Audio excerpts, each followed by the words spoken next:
स्वागत दोस्तों हमारे YouTube channel Vijay Ghat education में। आज की इस वीडियो में देखेंगे बीए फर्स्ट ईयर इकोनॉमिक्स का 13वां चैप्टर स्वतंत्रता प्राप्ति के बाद भारत के औद्योगिक विकास।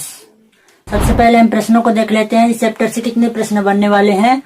इस वीडियो में हम 27वां क्वेश्चन देखेंगे। भारत में औद्योगिक विकास की प्रवृत्तियों पर प्रकाश डालिए।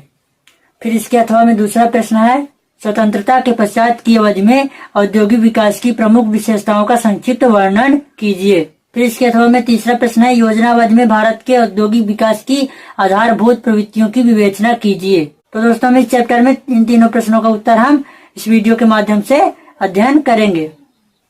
योजनाबद्ध में भारत के औद्योगिक विकास की आधारभूत प्रवृत्तियां।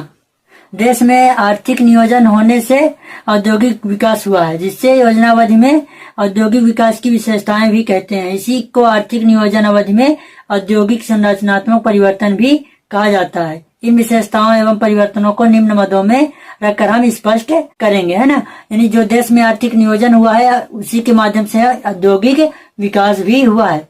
इस योजनाबद्ध में औद्योगिक विकास की विशेषताएं भी हुई है, जो इसी को आर्थिक नियोजन की अवधि में औद्योगिक संरचनात्मक परिवर्तन भी कहा जाता है। इसी औद्योगिक विकास के निम्न परिवर्तन को हम विशेषताओं के माध्यम से अध्ययन करेंगे। तो सबसे पहली विशेषता हमारी क्या है, सार्वजनिक क्षेत्र का विस्तार। नियोजन काल की सबसे महत्वपूर्ण उपलब्धि क्या है, सार्वजनिक क्षेत्र के उद्योगों का विकास या विस्तार। 1951 में केंद्र सरकार के सार्वजनिक क्षेत्र में केवल 5 उद्योग थे और इसमें 29 करोड़ रुपए की पूंजी नियोजित की गई थी। लेकिन आज इस प्रकार के उद्योग की संख्या कितनी है, 236 है, जिसमें 2,23,050 करोड़ रुपए की पूंजी विनियोजित है। यानी स्वतंत्रता के पश्चात सार्वजनिक क्षेत्र का विस्तार हुआ, है ना। 1950-51 में केंद्र सरकार के सार्वजनिक क्षेत्र की जो केवल 5 उद्योग थे, लेकिन 1951 के बाद कितनी संख्या हो गई उद्योग की, 236 हो गई, जिसमें 2,23,050 करोड़ की पूंजी सरकार द्वारा विनियोजित की गई। फिर हमारा दूसरा पॉइंट है संरचनात्मक आधार। योजना काल में आधारभूत संरचना के निर्माण के लिए एक आधार तैयार किया गया, जिसमें जल, विद्युत, परिवहन एवं संचार सेवाओं का भी विस्तार किया गया और औद्योगिक विकास में बाधा उत्पन्न न हो। यानी भारत में औद्योगिक विकास के लिए एक संरचनात्मक आधार के लिए योजना बनाई गई, जो नियोजन काल में आधारभूत संरचना के निर्माण के लिए एक आधार तैयार किया गया, जिसमें एक जल, विद्युत आधार था और परिवहन एवं संचार सेवाओं का भी विस्तार किया गया, जिससे बाधा उत्पन्न न हो। औद्योगिक विकास में क्या बाधा कोई उत्पन्न न हो, है ना, कोई संकट न आए। 1950-51 में विद्युत उत्पादन क्षमता 23,000 MW थी, जो अब बढ़कर कितनी हो गई, 107.8 हजार MW हो गई। इस काल में जल एवं वायु परिवहन, डाक, तार सेवा, टेलीफोन आदि का काफी विस्तार किया गया और खनिज तेल एवं कोयले का उत्पादन काफी वृद्धि की गई। यानी स्वतंत्रता के पश्चात संरचनात्मक आधार, नियोजन काल के आधारभूत संरचना के निर्माण के लिए एक आधार तैयार किया गया, जिसमें जल, विद्युत, परिवहन, संचार की सेवा और वायु परिवहन, डाक, तार आदि टेलीफोन की काफी विस्तार किया गया, है ना, जिससे स्वतंत्रता के पश्चात योजनावधि में वृद्धि किया जा सके। फिर हमारा तीसरा पॉइंट है संतुलित औद्योगिक विकास।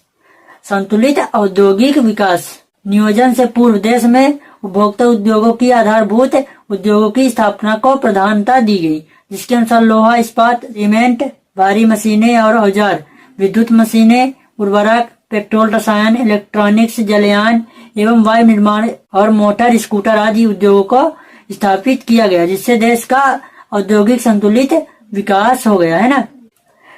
तीसरा पॉइंट हमारा क्या था, संतुलित औद्योगिक विकास। जो संतुलित औद्योगिक विकास था उसके उपलक्ष्य में एक योजना निर्माण किया गया। नियोजन काल में जो पूर्व में देश उपभोक्ता उद्योगों की प्रधानता थी, जिसमें सूती वस्त्र उद्योग और जूट, चीन, कपड़ा आदि मुख्य थे, लेकिन इस नियोजन काल में आधारभूत उद्योगों की प्रधानता दी गई, जिसके अनुसार लोहा, इस्पात, सीमेंट, भारी मशीनें, विभिन्न प्रकार के जलयान, इलेक्ट्रॉनिक्स, वायु निर्माण आदि की उद्योगों की क्या किया गया, स्थापना किया गया, जिससे देश का जो औद्योगिक विकास है वो संतुलित हो गया, है ना। फिर अगला पॉइंट हमारा विदेशी सहायता से स्थापित उपक्रम। इस काल की एक विशेषता यह रही कि इनमें विदेशी सहायता से स्थापित उपक्रम की संख्या में भारी वृद्धि हुई। 1957 में भारत में 81 विदेशी उपक्रम थे। 1957 में हम देखें तो भारत में कितने 81 विदेशी उपक्रम थे, लेकिन आज इनकी संख्या 6,000 हो गई है। लगभग कितनी हो गई है? 6000 हो गई है। दुर्गापुर, भिलाई, बोकरोज इस्पात कारखानों की स्थापना विदेशी सहायता का ही परिणाम है। जो भारत में दुर्गा, भिलाई, बोकरोज कारखाने स्थापित हुए वो क्या है? विदेशी सहायता से ही हमारे देश में लोहा इस्पात उद्योग की स्थापना हुई है। फिर अगला पॉइंट है विदेशी तकनीक सहयोग, है ना। भारत में कुछ विदेशी तकनीक का सहयोग भी हुआ है। भारत के औद्योगिक विकास में विदेशी तकनीक संस्थाओं का भारी योगदान रहा है। प्रस्तावित योजना की जांच पड़ताल, सज्जता, प्रतिवेदनों, संयंत्रों और मशीनों की पूर्ति, भारतीय तकनीकों और विशेषज्ञों का परीक्षण आज में इन विदेशी संस्थाओं ने भारी सहयोग किया है ना। जो प्रस्तावित योजना थी उसमें जांच पड़ताल करने में और प्रतिवेदन देने में, संयंत्र एवं मशीनों की पूर्ति करने में भारतीय तकनीक के विशेषज्ञ का जो परीक्षण है उसमें सहयोग विदेशी संस्थाओं ने भारी क्या किया? योगदान दिया है ना, अपनी महत्वपूर्ण योगदान दिया है। फिर हम अगला पॉइंट देख लेते हैं, 6वां औद्योगिक उत्पादन में वृद्धि। स्वतंत्रता के पश्चात जो योजना बनाई गई उसमें क्या हुआ? औद्योगिक उत्पादन में भी वृद्धि हुआ है। नियोजन काल में औद्योगिक उत्पादन कई गुना बढ़ा, है ना। जैसे गत 49 वर्षों में 1950-51 से 1998-99 उत्पादन तैयार इस्पात का 44 गुना, सीमेंट और 33 गुना कागज और 29 गुना साइकिलों तथा 105 गुना मशीनरी औजारों का विस्तार हुआ है। जैसे 4111 गुना एवं नाइट्रोजन खाद का 1186 गुना बढ़ा है ना। औद्योगिक क्षेत्र में काफी उत्पादन में वृद्धि हुआ है। फिर अगला पॉइंट है 7वां, औद्योगिक वस्तुओं के निर्यात में वृद्धि। स्वतंत्रता के पश्चात जो औद्योगिक वस्तुएं थी उसमें निर्यात में वृद्धि हुई है। औद्योगिकरण होने से निर्यात व्यापार में वृद्धि हुई है और भारत में ऐसे मशीनों और इंजीनियरों की सामान का निर्यात बिल्कुल नगण्य था, यानी बिल्कुल नहीं था। लेकिन यह 1998-99 में 18,371 करोड़ रुपए तक का पहुंच गया, जिससे और भी बढ़ाने की संभावना है। और भारत में सिलाई मशीनें, बिजली के पंखे, स्कूटर, साइकिलें, इलेक्ट्रॉनिक्स उपकरण व विद्युत उपकरण का आदि का निर्यात करने लगा, है ना। जो भारत है तो सिलाई मशीन जैसे पंखा, कूलर, साइकिल आदि इलेक्ट्रॉनिक जो उपकरण है वो विद्युत उपकरण का निर्यात भी भारत करने लगा है। फिर अगला पॉइंट है 8वां, आयात प्रतिस्थापन। निर्यात से पूर्व जो भारत के अनेक प्रकार की मशीनरी एवं कई प्रकार की वस्तुएं आयात करना पड़ता था, लेकिन जिसमें विदेशी मुद्रा कोष पर भारी दबाव बना रहता था। लेकिन अब क्या हुआ? नियोजन काल में आयात प्रतिस्थापन की नीति अपनाने के कारण आयातों पर निर्भरता बहुत कम हो गई है और उन वस्तुओं के आयात समाप्त कर दिए गए हैं, जिससे भारत में साइकिलें थी पहले आयात करता था, लेकिन अब इसका निर्यात भी करता है ना। हमारा भारत पहले क्या करता था? साइकिलें आयात करता था, लेकिन अब क्या है? खुद बेचने लगा है, यानी साइकिलें विदेशों में निर्यात करने लगा है।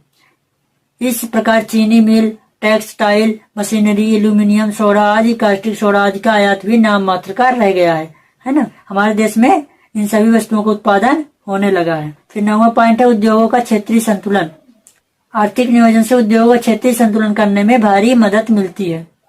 सार्वजनिक क्षेत्र के उद्योग उन स्थानों पर स्थापित किए गए हैं जो पहले उपेक्षित थे, जैसे इस्पात के कारखाने राउरकेला का दुर्गापुर और भिलाई में इसी उद्देश्य को लेकर स्थापित किए गए हैं। हिंदुस्तान की 5 इकाइयां 5 राज्यों में स्थापित की गई है और रासायनिक उर्वरक के लिए भी यही नीति अपनाई गई। कौन सी नीति? उद्योगों का क्षेत्रीय संतुलन, है ना। फिर अगला पॉइंट है हमारा 10वां, वित्तीय संस्थाओं की स्थापना। योजना काल में क्या किया गया? वित्तीय संस्थाओं का भी स्थापना किया गया, है ना। तो आर्थिक नियोजन के काल में अनेक विशिष्ट वित्तीय संस्थाएं स्थापित की गई, जो उद्योगों की भिन्न भिन्न आवश्यकताओं की पूर्ति भी करते हुए भारी मात्रा में मध्यकालीन और दीर्घकालीन ऋण देने की सुविधा प्रदान करती है ना। स्वतंत्रता के पश्चात जो आर्थिक योजना काल बनाया गया, योजना बनाई गई, उसमें कुछ वित्तीय संस्थाओं का स्थापना किया गया, जिसमें समय समय पर क्या ऋण देने की सुविधा भी प्रदान किया जाने लगा, जिससे विदेशों से ऋण नहीं लेना पड़ता था। भारत की वित्तीय संस्था भी ऋण दे सकती थी। तो दोस्तों, स्वतंत्रता के पश्चात आर्थिक योजना काल के दौरान निम्न विशेषताओं से इस योजना को सफल बनाने के लिए प्रयास किया गया। तो वीडियो आपको अच्छी लगे तो अपने दोस्तों में शेयर करें। हमारे अगली वीडियो देखने के लिए हमारे YouTube चैनल को सब्सक्राइब करें। Thanks watching for my video.